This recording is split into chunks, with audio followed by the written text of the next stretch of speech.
50 വർഷം നീണ്ട P J ജോസഫിന്റെ തെരഞ്ഞെടുപ്പ് രാഷ്ട്രീയം അവസാനിക്കുന്നു. തൊടുപുഴയിൽ തലമുറ മാറ്റം വരികയാണ്. മകനായ അബു ജോൺ ജോസഫാണ് തൊടുപുഴയിലെ UDF സ്ഥാനാർത്ഥി. അബു ആണ് റിപ്പോർട്ടർ TVക്കൊപ്പം ചേരുന്നത്. ഈ സ്ഥാനാർത്ഥിത്വം അപ്രതീക്ഷിതമായിരുന്നോ അതോ പ്രതീക്ഷിച്ചതായിരുന്നോ? അപ്രതീക്ഷിതമായിരുന്നു. കാരണം ഒരു അപ്പച്ചൻ തന്നെ ഇവിടെ മത്സരിക്കുമെന്ന രീതിയിലുള്ള ഒരു എന്താ പറയുന്നത് സംസാരമുണ്ടായിരുന്നു. അപ്പം അതുകൊണ്ട് തന്നെ ഇത് അപ്രതീക്ഷിതമായിട്ട് വന്നതാണ്. വലിയ വെല്ലുവിളിയാണല്ലേ ഒരു തെരഞ്ഞെടുപ്പ് രംഗത്തേക്ക് ഇറങ്ങുമ്പോൾ അദ്ദേഹം ചെയ്തു വെച്ച എല്ലാ പ്രവർത്തനങ്ങളുടെയും തുടർച്ച ഉണ്ടാകണം. അതെ, PJ ജോസഫ് എന്ന ഒരു രാഷ്ട്രീയ അധികാരമായിട്ട് ഇനി ജനങ്ങൾ എന്നെ താരതമ്യം ചെയ്യുമ്പോൾ അപ്പച്ചൻ കഴിഞ്ഞ 50 വർഷം വെച്ച് പോയ ഒരു ലെഗസിയുണ്ട്. ഈ തൊടുപുഴയാക്കിയതും ഇടുക്കിയാക്കിയതുമൊക്കെ അപ്പച്ചനാണ്. ഈ കേരളത്തിലെ ഈ +2 സ്കൂളുകൾ കൊണ്ടുവന്നുകൊണ്ടാണ് ഇന്ന് കാർഷിക മേഖല പിടിച്ചു നിൽക്കുന്നത്. അവിടെയുള്ള കുട്ടികളൊക്കെ ഇന്ന് +2 കഴിഞ്ഞിട്ട് നഴ്സിംഗ്, എഞ്ചിനീയറിംഗ്, മെഡിസിനൊക്കെ കഴിഞ്ഞിട്ട് ആ വിദേശത്ത് പോയി ജോലി ചെയ്താണ് ഇന്ന് കാർഷിക മേഖലയുടെ ഓരോ കുടുംബങ്ങളും. PJ ജോസഫിനോട് കേരളം കടപ്പെട്ടിരിക്കുന്ന ഏറ്റവും ഒന്നാമത്തെ കാര്യമാണ് +2 സ്കൂളുകൾ ഓരോ പഞ്ചായത്തിലുമുണ്ട്. അപ്പോൾ അങ്ങനെയുള്ള ഒരു ആളുമായിട്ട് താരതമ്യം ചെയ്യുമ്പോൾ ഇത് ഏറെ ഭാരിച്ച ഒരു ഉത്തരവാദിത്തമായിട്ടാണ് ഞാൻ ഇതിനെ കാണുന്നത്. പക്ഷേ LDF സ്ഥാനാർത്ഥി പറയുന്നത് കഴിഞ്ഞ 50 വർഷമായി തൊടുപുഴയിൽ വികസനം ഒരടിപ്പാണെന്നാണ്. അതിനുള്ള മറുപടി എന്താണ്? ആ LDF സ്ഥാനാർത്ഥി കടുത്തിരിക്കാരനല്ലേ, അദ്ദേഹം തൊടുപുഴ കണ്ടിട്ടില്ല. ഒരു 50 വർഷം മുമ്പുള്ള തൊടുപുഴയും ഇന്ന് കാണുന്ന തൊടുപുഴയും അദ്ദേഹത്തിന് കാണാൻ സാധിച്ചാൽ വികസനം ഒരടിപ്പാണ് എന്ന് തൊടുപുഴയെക്കുറിച്ച് ഒരു വ്യക്തിയും പറയത്തില്ല. വിമർശകർ മുന്നോട്ട് വയ്ക്കുന്ന ഒരു കാര്യം താങ്കളെ കെട്ടിയിറക്കിയ ഒരു സ്ഥാനാർത്ഥിയാണെന്നാണ് വിമർശകർ ഉന്നയിക്കുന്നത്. അതിനുള്ള മറുപടി എന്താ? നിങ്ങൾ തന്നെ ഈ കഴിഞ്ഞ ഒരു 10-12 വർഷമായിട്ട് ഇവിടെ കാണുന്നുണ്ടല്ലോ.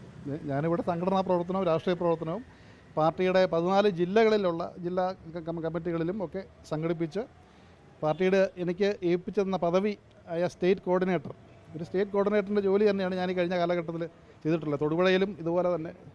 ഇന്ന് തൊടുപുഴയിൽ കഴിഞ്ഞ ത്രിതല പഞ്ചായത്ത് തെരഞ്ഞെടുപ്പിൽ തൊടുപുഴയിൽ വെറും 35 പേരാണ് ജയിച്ചെങ്കിൽ ഇപ്പോൾ ഈ 2025 ത്രിതല പഞ്ചായത്ത് തെരഞ്ഞെടുപ്പിൽ പാർട്ടിക്ക് 56 ജനപ്രതിനിധികൾ നമുക്കുണ്ട്.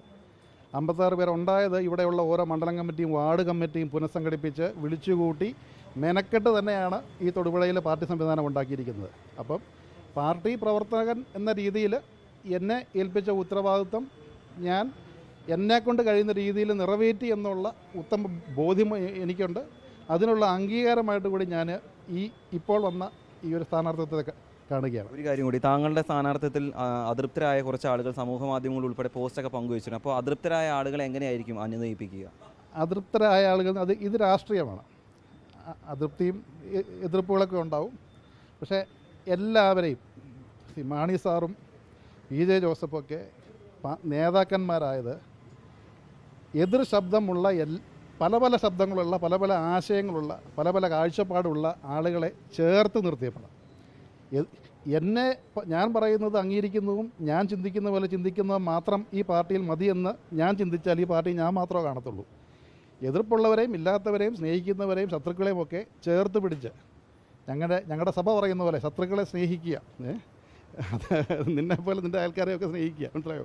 അപ്പോൾ ഇവരെല്ലാം ചേർത്ത് പിടിച്ച് മുന്നോട്ട് പോകുന്ന ഒരു രാഷ്ട്രീയ നിലപാടും കാഴ്ചപ്പാടുമാണ് അപ്പച്ചനിൽ നിന്നും പഠിച്ചത്. അതാണ് തീർച്ചയായിട്ടും ഒരു മണ്ഡലത്തിൽ നമുക്ക് രാഷ്ട്രീയപരമായിട്ട് എതിരാളികൾ ഉണ്ടാവും, മറ്റ് പാർട്ടികളുണ്ടാവും, മറ്റ് ചിന്താഗതി ഉള്ളവർ ഉണ്ടാവും. വികസനത്തിൽ രാഷ്ട്രീയം പാടില്ല എന്ന അപ്പച്ചൻ്റെ കാഴ്ചപ്പാട് തന്നെയാണ് എനിക്കും.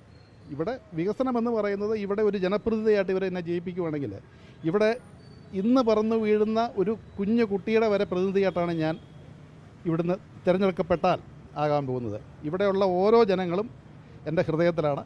ഇവിടെയുള്ള ഓരോരുത്തരുടെയും വിഷയങ്ങൾ എൻ്റെ വിഷയമായിട്ടാണ് ഞാൻ കാണുന്നത്.